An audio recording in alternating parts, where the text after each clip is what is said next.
Hey everybody, Ken Satkunam, NorthStar Technology Group. Want to welcome you back. This is the third session of five on our Just Say Yes, five pillars of AI governance. Now, if this is your first one, don't worry about it. You are totally fine. I'm going to spend the next few minutes rebuilding the two pillars that are underneath this one, and you will be able to follow everything after that. Now, if you've been here for the last two, congratulations. That's commitment. I know this stuff isn't the most exciting, although I would argue it is one of the most critical things that you can do to protect your business, your data, your people, your profits. But this recap is going to do something specific for you. It's going to show you why the work you did in sessions 1 and 2 really doesn't pay off until today.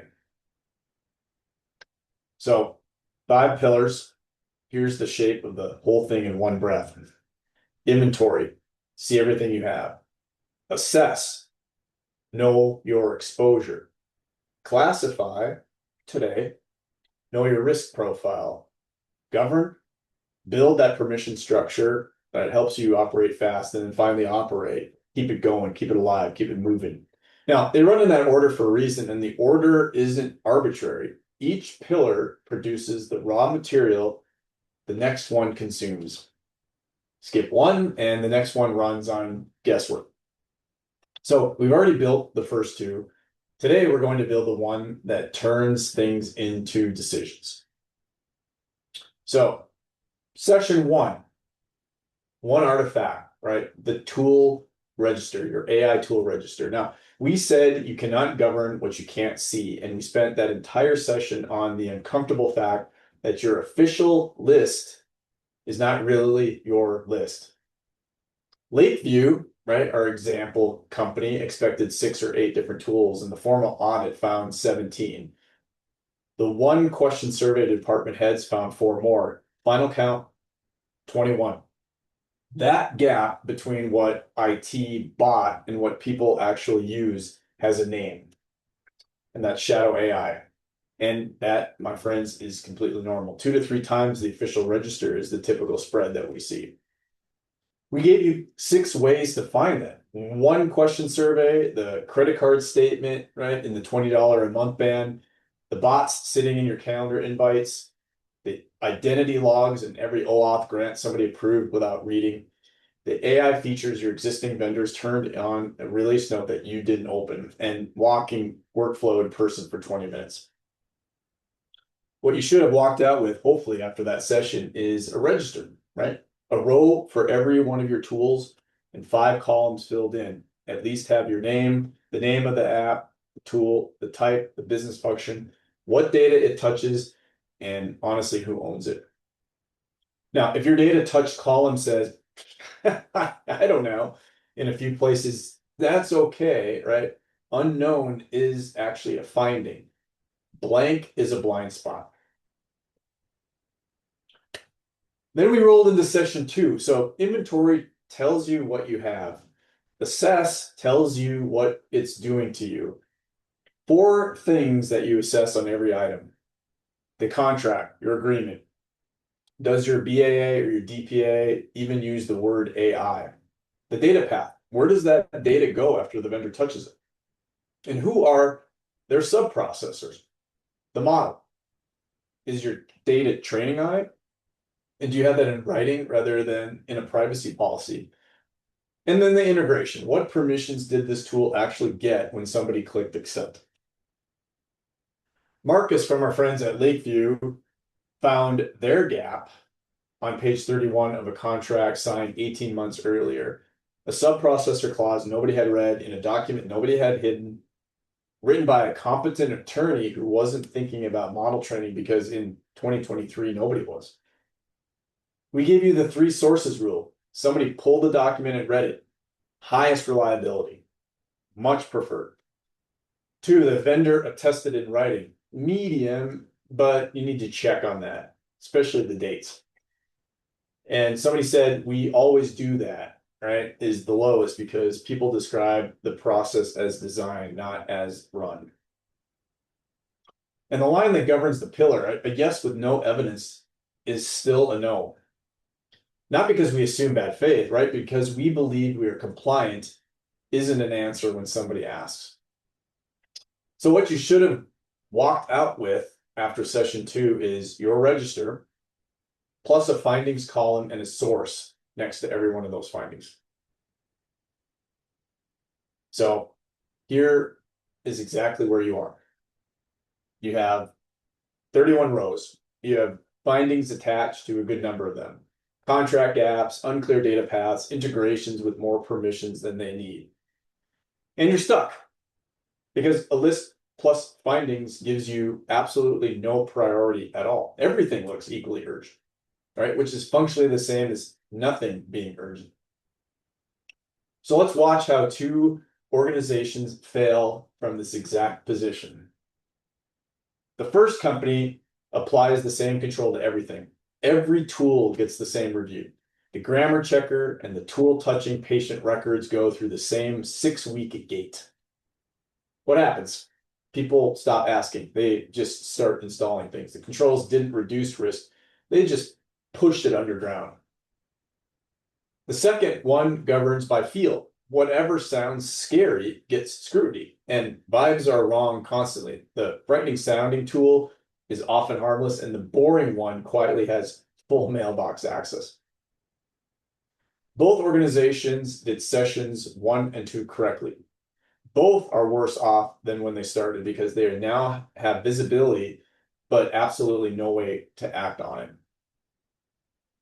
Today's session, classify. This is the bridge. Assess told you what is exposed. Classify tells you how much that exposure matters. It's the pillar that converts information into a decision. And it's the last thing you need before you can write a single line of policy. So back to Lakeview. 21 rows, findings on most of them, and Dr. Patel looking at what felt like 21 buyers. Marcus did something simple. He sorted them. 3 tools touched patient data or influenced clinical decisions. 3. Named owners, contract review, monthly checks. 9 were administrative, scheduling, billing support, internal drafting, departmental owner, security review on file, quarterly look. And 9 were productivity, grammar, calendar summaries, formatting, logged, allowed by default, otherwise left completely alone. Same 21 tools, same findings, completely different week. Dr. Patel went from 21 fires to 3 priorities and 18 line items. Nothing about her risk changed in that hour, but what changed is she could finally act on it. 3 tiers, not 5, not 10, 3, because a system nobody can hold in their head does not get used. Tier 1, touches your most sensitive regulated data, makes or influences highest stakes decisions, or has direct customer or patient impact. Think PHI, CUI if you're in CMMC, customer financials, privileged client manner. Full treatment, named human owner, vendor agreement on file that actually mentions AI, monthly performance checks, explicit coverage in your usage policy, and incident response plan. Tier 2, operational touches or support staff workflow. Doesn't reach regulated or customer facing layer. Think internal scheduling, marketing copy drafting, a Q&A bot on your own non-sensitive documentation. Still have a department owner, right? Security reviews still on file, quarterly checks. Your policy needs to be aware of it, but it doesn't need a whole chapter. And finally, tier 3, no sensitive data, no decisional output, personal productivity layer, grammar assistance, calendar summaries, right? Transcription on non-sensitive contact. Put it in your register, right? Allowed by default. That's it, unless the data scope changes, and we'll come back to that in a second. Now, notice what tiers due to your findings. That contract gap that you flagged in session 2, our assess session, matters enormously on a tier 1 tool, right? And barely registers as important on tier 3. Same finding, right? But just very different weight. Tiering is what tells you which findings to spend your Mondays on. And the entire point of tier 3 is that it gets to be easy. If 18 of your 21 tools are genuinely low friction, people will actually tell you about the other 3, right? Now, the part that gets skipped, and this one matters most. Those definitions are a universal default, a starting point per se, right? They are not your tiers. Your tiers get derived from regulatory reality before you classify a single item. So if you're in healthcare, right, tier 1 is going to be anything that's clinical, anything that touches PHI, anything patient-facing, HIPAA, your state boards, and FTC Section 5 on top of that, right? In legal, tier 1 is going to be privileged matter, client confidential material, and anything producing legal analysis. ABA Model Rule 1.6 and your state bar draw that line, not us, right? Or you. Defense contractors, it is CUI and CMMC. Financial services is customer financial data under the safeguards rule. And let me answer the objection somebody in this room is having right about now. Oh, you know what, Ken, we're not a regulated industry, so this doesn't apply to us. Look, every business is a vertical business. If you have customers, FTC Section 5 applies. If you take cards, PCI applies. Customers in a dozen states, a dozen state privacy laws apply. There's no unregulated tier of the economy anymore. There are businesses that have looked and businesses that have not. So before you tier anything, one page, which regulations govern your data and what does each consider most sensitive? That page is what makes tier 1 mean something instead of being incredibly vague. 4 questions per tool, 90 seconds each. You've got the rhythm. 1, what data does it touch at its most sensitive? Not typically, but at its worst. If a tool touches PHI once a quarter, it's a PHI tool. Tier by the ceiling, not by the average. 2, does its output influence a decision about a person? Note the word influence, not decide. A tool that drafts a recommendation a human approves is still influencing that decision because humans approve what's in front of them far more often than they rewrite it. Automation bias is very, very real, and it is not a character flaw. 3, can a customer, patient, or client see any of the output? Anything reaching the outside world carries your name on it, whether or not a human reviewed it. And finally, 4, what happens if it's wrong and nobody catches it? The honest one. If the answer is, we look sloppy, you're tier 2 or 3. If the answer involves harm, breach, sanction, or malpractice, tier 1, and it's not a debate. Any single yes on 2 or 3 combined with regulated data on 1 is tier 1. When 2 people disagree, the tie goes up, but only after somebody has answered question 4 honestly, which brings us to the failure mode. The most common mistake that we see in tiering is not underclassifying, it is overclassifying. Somebody says, gosh, Ken, let's just call it tier 1 to be safe, right? And that may sound like caution, but it really isn't. It's abdication wearing caution's clothes. Because if all 21 tools are tier 1, all 21 need a named owner, contract review, a monthly check, and nobody has that capacity. So the monthly checks, quietly stop for all but 21, including the 3 that needed them. Tier 1 inflation doesn't increase safety. It bankrupts your attention and then hides the fact that it did. 3 real tier 1 items with real owners and real reviews will protect you enormously better, right, than 21 theoretical ones on a spreadsheet that nobody cares about, opens, or deals with. Be generous with tier 3, but be ruthless what earns tier 1.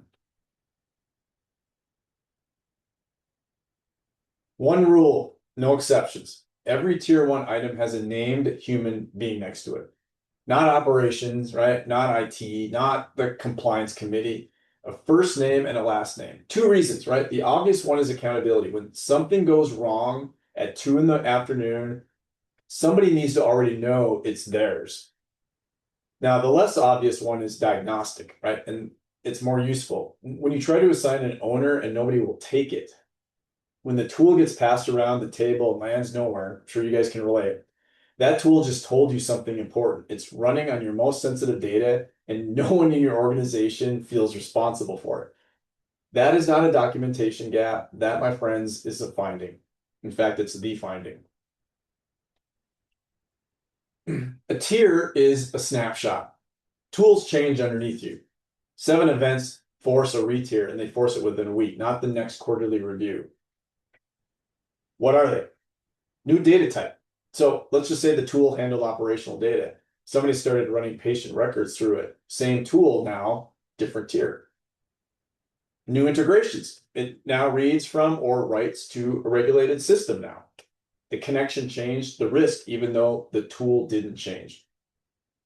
Scope expansion. One department was using it, now 5 are. Sub-processor change. Your vendor added a party who now handles your data. You will almost never be told proactively. This is exactly what session 2 on assess, data path assessment was for. And this is why it has to be repeated. You need to understand what sub-processors your vendors are using. Vendor capability change. They shipped a new feature. Maybe it now trains on customer input and it didn't before. The tool you approved before is not the tool that you're running. Regulatory change. The line moved. What was tier 2 last year is now tier 1. And any incident, any AI related goes sideways, that tool has to get retiered. Not investigated and filed, retiered. The tell that this pillar has gone to sleep, right? 2 consecutive quarters with 0 tier changes. In an organization that actively uses AI, some tools scope change, right? If your register says otherwise, nobody's looking. Now, turning to the tiering page, right? This is short. First, the 1-page profile. Top of the page, which regulations govern our data? Below that one line, what tier 1 means here, tier 2, tier 3. Your industry's language, not ours, right? Not yours. 15 minutes with the right 2 people in the room. Then back to the register you built in session 1, your inventory, 4 columns, tier 1, 2, or 3. No TBD, right? That's how items sit unclassified for a year or longer. If you truly can't decide what tier, write the number you're leaning towards and flag the row. A flagged wrong answer gets revisited. A blank one never does. Owner, required for every tier 1 and tier 2. A person's name, right? Tier 3 can roll up to a job function or department. Date tiered, right? So you know how stale it is. And finally, tier rationale. 1 sentence touches PHI intake workflow. 10 words, right? That sentence is what you'll need 18 months from now when somebody asks why this is a tier 1 and nobody can seem to remember. 1 discipline to carry out of the room. When a tier changes, don't override it. Add the new tier, keep the old one, note the date and the trigger. The history of how a tool moved through your tiers is the most persuasive evidence that you will ever have to produce that your program is actually working. Defensible.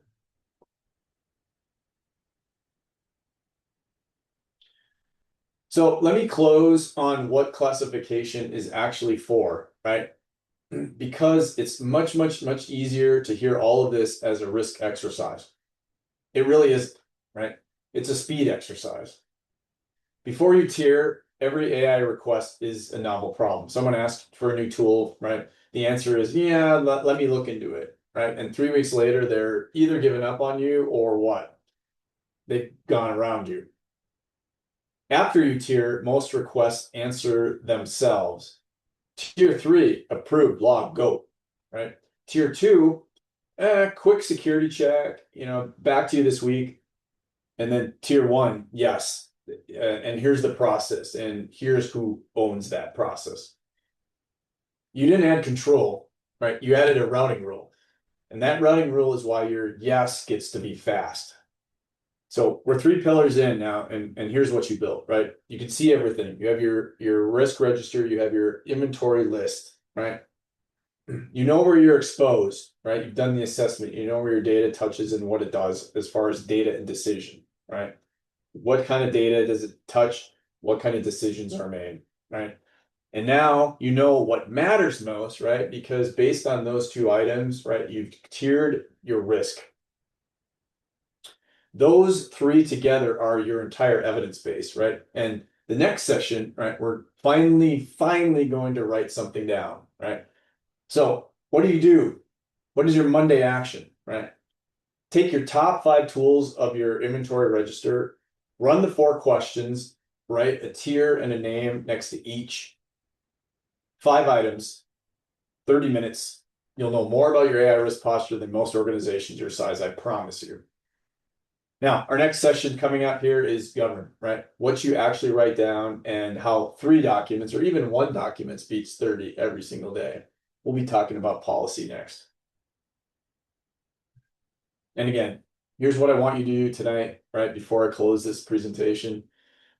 If you aren't working with me right now, book a session, right? We call it a business goal and risk assessment or AI growth and profit assessment, right? It's not a pitch, it's not a demo, it's just a strategic conversation. We sit down with you, we map out your firm honestly against those 5 pillars. We tell you where you sit and what I would recommend doing first. No charge for this call, no expectation, right? Most firms learn more about their AI exposure in 30 minutes with this conversation than they did the last 12 months trying to figure this out by themselves. Links on the screen, there's a QR code. Again, right? You don't protect to prevent, you protect to propel. So thank you for joining today. I will see you next episode. Anybody have any questions? Looks like we got a couple. Kind of go through those. If an industry isn't thought of as typically regulated, is there a resource or site you recommend for checking what info should just generally be protected or in tier 1? Yeah, so we talked a little bit about that today, right? If there are certain questions that you ask yourself based on the data and the decisions it made, I put it in tier 1, even if you're not regulated, right? So if the data that your AI tools is talking to, right, is considered sensitive data, right, that you do not want shared or used for any training or getting out in the public, right? That's a tier 1 flag. On the decision side, right, it's data decision. On the decision side, if that AI tool influences or makes decisions or provides information directly or publicly to your customer or prospect, that is something that I would consider a tier 1 tool. Doesn't matter if you're subjected to HIPAA or CMMC or FTC safeguards at that point. Second, obviously look into your privacy and security responsibilities for your state. So we do a lot of work in legal in the state of California, and I've joked about this several times over the last few weeks that the California bar actually is approaching, right, the level of controls and requirements to protect information like federal compliance regulations are, and it's a state, agency. So review that information with the states that you are operating in and where your data is. Hope that helps. Another question, as we compile the tools that use AI, I'm sure there are ones we're forgetting. Is there a scan available to make sure we get them all? Yeah. So we talk about this a lot, right? The difference between what IT approved and purchased and what people are using is that gap is what we call shadow AI, right? And it 100% exists in your business. So there's a few different ways to do this. We have, and we're in the process of vetting out software that works with our AI advisory service, right, to handle a lot of this stuff automatically, right? Like it can see if people are using ChatGPT, it can make sure that people aren't pasting sensitive information into OpenAI or other free models, right? We can run an inventory report to see what people are using. But there's a little bit of an investment in that. I think highly worth it, right? Because it automates the process, right, and reduces mistakes. To other ways, right, that you can start to fill that risk register or that inventory gap, right, with I would say unsanctioned tools is check. I know this sounds silly, right, but check your credit card statements, right? You financial people on this call, right? You guys are getting some of these bills because let's face it, an employee that wants to pay for ChatGPT is not going to want to pay for it themselves, right? So what do? Well, they either charge it on a company card or they expense it. There's a source there. Ask people, right? What are they using? And again, I highly recommend that you don't operate as the AI police, right? Because people then will just go around you or they won't be honest with what they're using. So if you take an approach, right, as an AI advisor and you want to make sure that people are getting the tools, right, that help them best use their do their job, you built a culture where you can ask like what tools do you use at a department level, right, that improve your productivity. And they'll probably tell you, right, if they don't think they're going to get in trouble for it. Certainly there are other technologies that we can use, right, to be able to track at the firewall level or the perimeter level, right, what websites people are going to. It's not that much different than the content filtering that we often do to prevent people from going to pornography sites or other unprofessional or inappropriate sites that businesses don't want their staff going to. We could also be checking for AI tools that way as well. But there are several different ways. The idea though is to try to fill that register, that inventory, right, with as much information that is relevant. And there are different ways you can do that.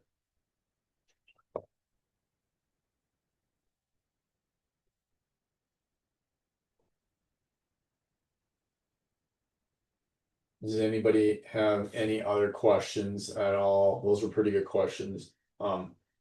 I was in Fargo, North Dakota this last week.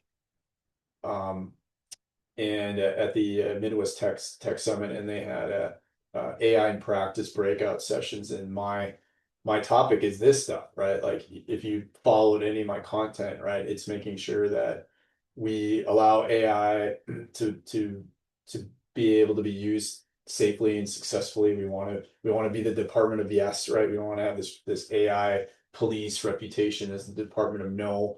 But at the same time, right, for our regulated industry customers, we want to make sure that we're all doing this safe, right, in the right way. And so this is what I talk about, right? I go around, I've been to several different states just talking about this kind of stuff. And nobody wants to talk about it. It's not super exciting. It's not, really, really flashy. But our whole idea of protect to propel, right, is critical, right? We want to have these foundations around making sure we are governing properly, cybersecurity foundations in place, like all that infrastructure, that risk and readiness taken care of. So when you want to modernize and you want to start using AI in your business, you can do so as fast and as far as you want to push it. Anybody else have any questions? Our next session is coming up next month. Amber, I don't know if I'll allow you to talk. Do you know what when our next one is? And this one will be on govern, right? So the irony is that people when they get into this, right, they want to start with the policy first, right? Let's say we got to have a policy, right? And they write the policy first, right? And again, that's better than not doing anything at all. But our approach is you need to have those first three pieces in place first, right? You got to know what you have, right? You need to assess what it's doing and you need to classify it into risk. And then from there, you can build policies. So tier one things you're going to handle differently than tier three things, right? So next we're going to start talking a little bit more about govern, right? Which is Yeah, fourth that'll phase. be we've been doing these on the third Wednesday of the month, so that'll be September 16th at 2 p.m. Central.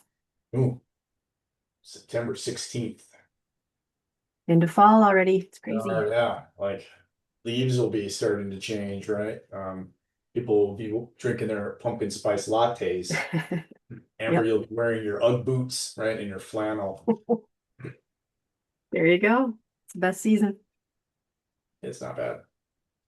All right, if there's no other questions, I'm gonna give people a bunch of their time back.